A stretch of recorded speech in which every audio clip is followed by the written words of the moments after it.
je vous présente e-Africa saison 3, le podcast des talents africains réalisé par Dana Sayag.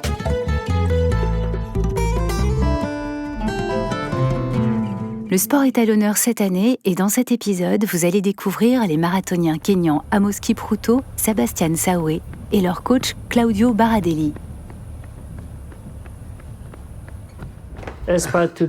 Aujourd'hui, nous n'avons aucune preuve scientifique démontrant que les Kenyans ou les Éthiopiens sont génétiquement supérieurs.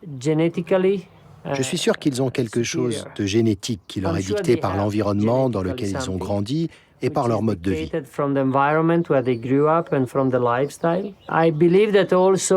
pense également que c'est la tradition de vivre dans un endroit où la course à pied est normale. Je pense donc que c'est un mélange de combinaisons. Et bien sûr, il y a aussi de fortes motivations derrière ces gars-là. Bien sûr, le Kenya est un pays en développement. Peut-être que les jeunes garçons et filles n'ont pas beaucoup d'autres opportunités. Je dirais que c'est un mélange parfait de combinaisons. N'oublions pas qu'ils sont nés, qu'ils vivent et qu'ils s'entraînent en altitude. C'est un autre facteur à ajouter à la vue d'ensemble.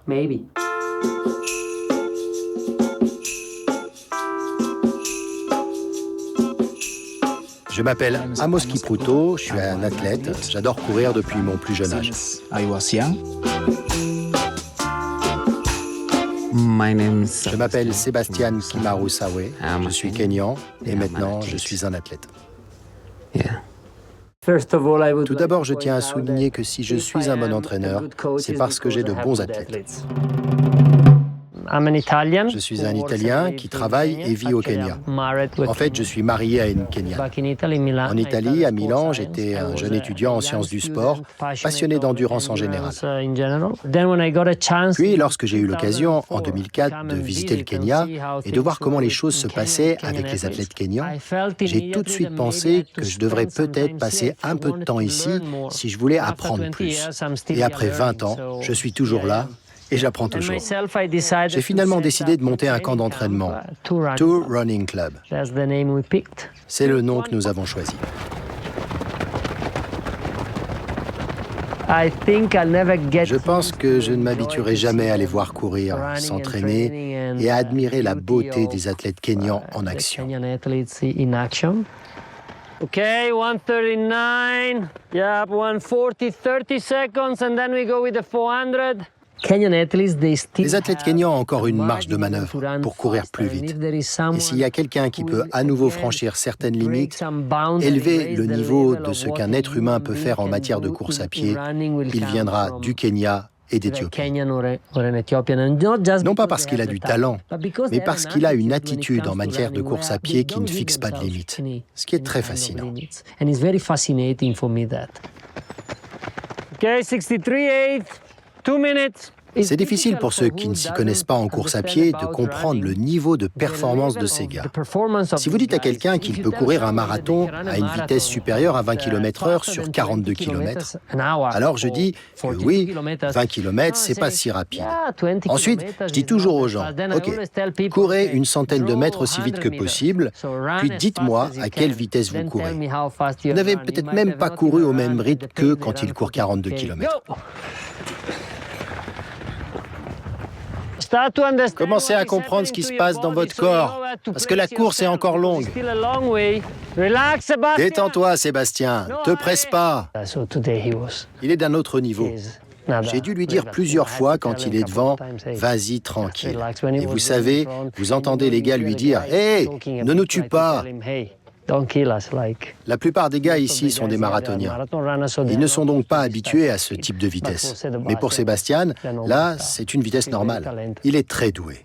Et je suis sûr que vous avez vu sa personnalité très calme. Mais quand il court, c'est pas le même.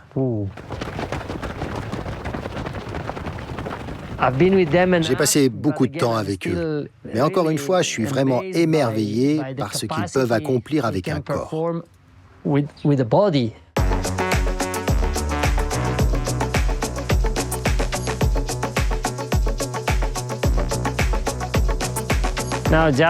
Maintenant, juste pour que vous sachiez, hier, une femme a couru à 1500 mètres à 62-63 pulsations minutes. Donc je pense qu'aucun de vous ne peut résister à cette femme.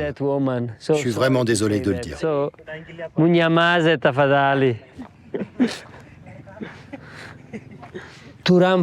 Pour courir vite, vous n'êtes pas toujours obligé de vous entraîner plus vite, mais vous devez vous entraîner plus intelligemment. Après 20 ans à exercer ce métier, je sais tout sur l'entraînement intelligent. Il s'agit également d'un processus. Car nous ne devons pas oublier que les athlètes sont des individus qui ont leurs propres caractéristiques, qui sont uniques, et que ce qui fonctionne pour quelqu'un peut ne pas fonctionner pleinement pour quelqu'un d'autre. Je dis toujours à mes gars que la course dépend de la façon dont nous progressons pendant l'entraînement. L'objectif maximal est donc d'apprendre le plus possible physiquement et mentalement. Et très probablement, si vous avez fait vos devoirs, la course sera une sorte de conséquence presque automatique de ce que vous avez fait.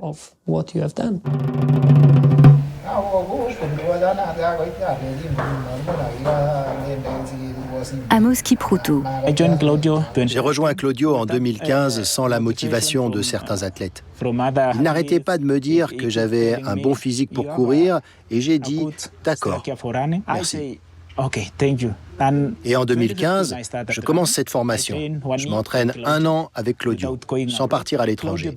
Claudio a cru en moi, m'a fait confiance et a fait confiance en notre collaboration. Claudio m'a trouvé une course de 15 km en Turquie en 2016.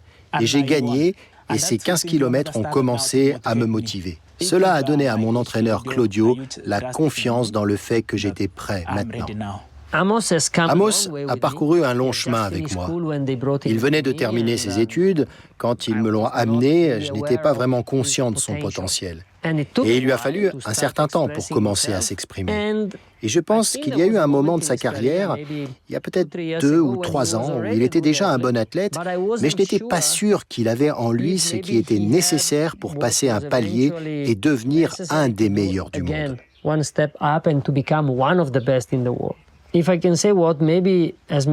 qui a peut-être fait la différence chez Amos, c'est qu'il a beaucoup cru en lui et qu'il a continué à travailler saison après saison avec un très haut niveau d'engagement. Et je pense que ce n'était pas qu'une question de temps pour son corps, en particulier pour le marathon, de subir ces adaptations à long terme. Il est toujours en cours de processus. Je ne pense donc pas qu'Amos ait encore atteint son apogée.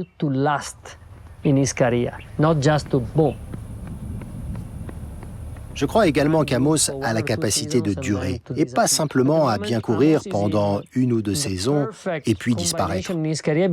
Amos est dans un moment parfait de sa carrière. Entre avoir suffisamment d'expérience, il a couru 13 marathons, et être encore très frais et très fort. Si tu ne te mens jamais à toi-même, si tu crois en toi et tu te fais confiance, tu vois de quoi tu es capable. La patience paye dans toutes les situations, toujours. Parce que si je n'étais pas patient avec mon coach, je ne pourrais même pas partir courir à l'étranger. Je fais confiance à mon entraîneur. J'ai commencé à participer à quelques courses. Amsterdam, 2h05. Berlin, 2h06. Amos est un athlète qui possède une capacité d'entraînement incroyable, ce qui lui permet de s'entraîner beaucoup. Il aime avaler les kilomètres et c'est quelqu'un qui, lorsqu'il participe à une compétition, quand je regarde la course, je peux vous dire s'il est dans une bonne ou une mauvaise journée selon son attitude. Il aime être très proche des lièvres pour contrôler ce qui se passe. Ce n'est pas quelqu'un qui va se cacher derrière le groupe. Il a besoin de sentir qu'il est là dès le début.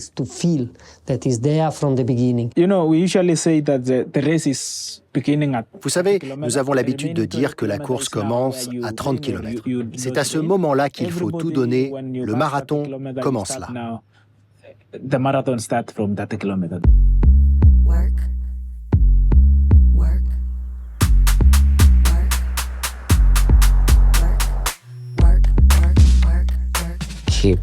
S'entraîner, être discipliné, être patient, se maîtriser et être engagé dans ce que vous faites.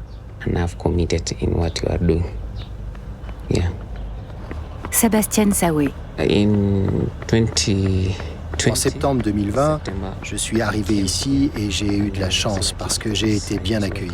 J'ai commencé à m'entraîner avec eux et ils m'ont beaucoup soutenu. Et voilà où je suis maintenant. Sébastien m'impressionne à bien des égards. Bien sûr, sur le plan technique, mais j'aime aussi son attitude. C'est un gars très calme, très poli, très humble et très gentil.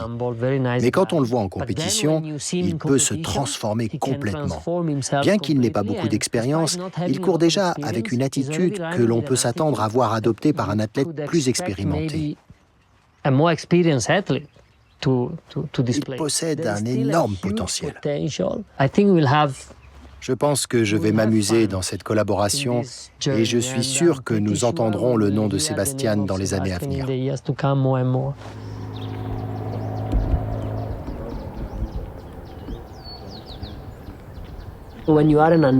Quand on est un athlète inconnu, ce n'est pas facile. Le management en Italie m'a dit « Ok, donnons-lui l'opportunité d'être un lièvre sur le semi-marathon de Séville. » Donc, en gros, Sébastien doit donner le rythme sur 10 km puis se retirer.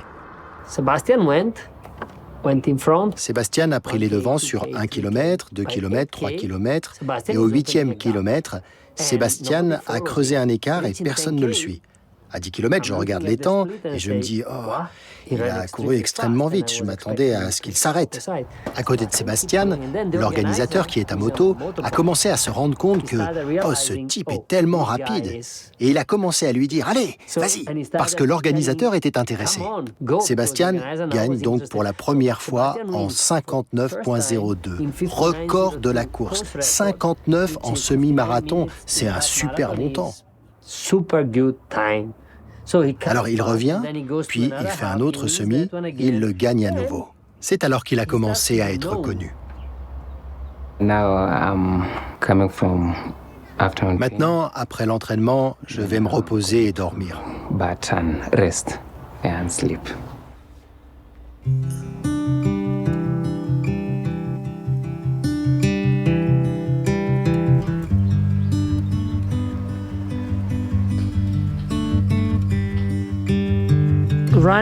Courir tôt le matin, même s'il fait encore noir, c'est une tradition. Vous devez vous lever tôt pour optimiser la journée, et si vous allez courir plus tard dans la journée et que vous ne vous réveillez pas alors qu'il fait encore nuit, c'est comme si vous n'étiez pas impliqué. Mais bien sûr, nous devons savoir que nous sommes au niveau de l'équateur, à 2000 mètres d'altitude au moins. Le soleil est donc très fort. Si vous vous entraînez plus tard, alors il se réveille très tôt, à 6 heures lorsqu'il fait encore nuit. Vous trouverez peut-être un grand groupe d'athlètes le long de la route, à 8 ou 9 heures. Ils sont de retour pour le petit déjeuner. Ensuite, le reste de la journée est consacré à un mélange de différentes activités. Ça peut être la physiothérapie, certaines incluent des exercices, mais en gros, ils se reposent. 60% de ce travail consiste à se détendre, car le corps doit récupérer et créer tout le temps les conditions nécessaires pour reprendre l'entraînement en pleine forme et continuer à s'adapter. En général, 2 entraînements par jour et à 21h30, ils sont au lit. Car encore une fois, le lendemain à 6h, c'est un autre jour.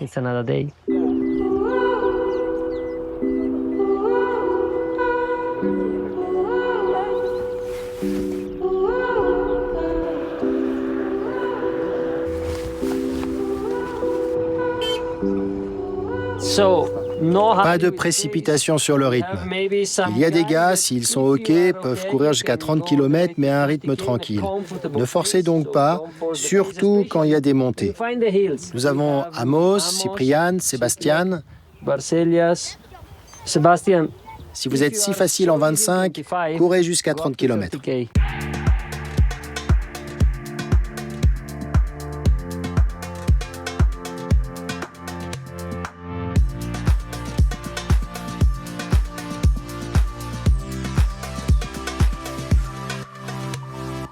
Vous avez des chaussures Adidas avec cette technologie, vous avez des Nike, vous avez des ASICS. Maintenant, vous avez beaucoup d'autres entreprises comme New Balance. Elles semblent toutes pareilles, mais non. Il y a beaucoup de technologies dans ces chaussures. Aujourd'hui, les entreprises doivent se battre pour essayer de combler l'écart. Nike est l'un des leaders. Adidas a considérablement réduit l'écart. Et en fait, nous avons beaucoup d'athlètes Adidas, pas seulement de mon groupe, mais ici, nous avons remporté Boston et New York. Amos a gagné Londres l'année dernière. Benson a gagné Chicago dans ses chaussures. Mais je ne pense pas que les gens veulent savoir vraiment quelles sont les meilleures chaussures. Pour moi, c'est injuste. Ça ne m'intéresse pas de savoir quelle chaussure est la meilleure. Je veux savoir qui est le meilleur athlète. Tu sais, c'est pas un sport d'équipe. Donc, si vous avez par exemple 2 athlètes de mon groupe qui participent au même marathon, ils savent qu'un seul gagnera. Il y a donc une rivalité, mais il y a aussi la prise de conscience chez les athlètes que pour s'exprimer au mieux, il faut un groupe. Et c'est l'un des prétendus secrets de la méthode kenyane, s'entraîner en groupe, car les groupes peuvent apporter beaucoup de dynamique. Bien entendu, vous devez les utiliser intelligemment, car vous devez également vous respecter en tant qu'individu. Mais si vous savez comment comprendre ce dont vous avez besoin en tant qu'individu et en même temps tirer parti de ce qu'un groupe peut offrir, c'est ce qu'il y a de mieux. C'est pourquoi il existe une rivalité, mais avec beaucoup de respect. Le coaching, de mon point de vue, bien sûr, de mon expérience personnelle, certains disent que c'est plus ou moins pareil, tu ne fais que répéter les choses. Oui, apparemment, mais en fait, vous faites toujours face à de nouveaux défis. C'est très dynamique et très stressant. Je dois dire la vérité, mais c'est aussi très gratifiant de voir que vos athlètes non seulement courent bien et performent, mais qu'ils grandissent en tant qu'êtres humains, et je grandis avec eux.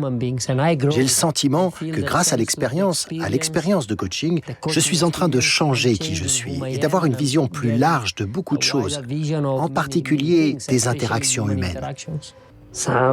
Certains me donnent vraiment mal à la tête. Mais ce sont des situations intéressantes où on apprend beaucoup en tant qu'entraîneur. Parce que si je n'avais que des Sébastien, ce serait trop facile. Vous avez besoin de mecs compliqués pour vous forcer à trouver des solutions et pour trouver le bon chemin.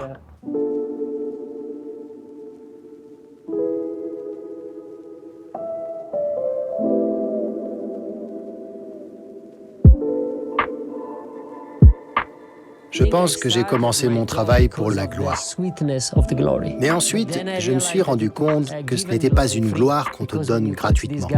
Parce que quand on les entraîne, on ne sait pas vraiment quel impact vous avez eu sur eux. Peut-être qu'ils gagnent et que vous êtes le meilleur. Au fil des années, j'ai dû comprendre que je pouvais vraiment profiter de la gloire parce que j'avais vraiment fait quelque chose. Et c'est drôle parce que dans ces moments, je me suis forcé à presque m'enfuir. Parce que aujourd'hui, il peut arriver quelque chose de grand, puis après, vous devrez retourner au travail. Et si vous revenez avec cette gloire, cela pourrait vous affecter complètement. Vous devez donc retourner à ce travail quotidien. Je pense que la gloire est quelque chose qui nous appartient, mais nous devons nous assurer de toujours avoir le contrôle.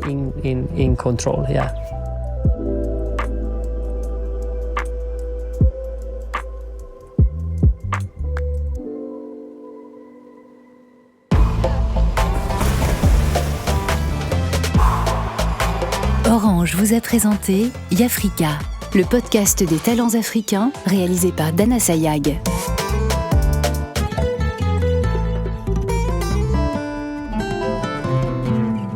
Dans le prochain épisode, retrouvez le parcours de la skateuse sud-africaine Boipelo Awa et du nageur tunisien Oussama Melouli.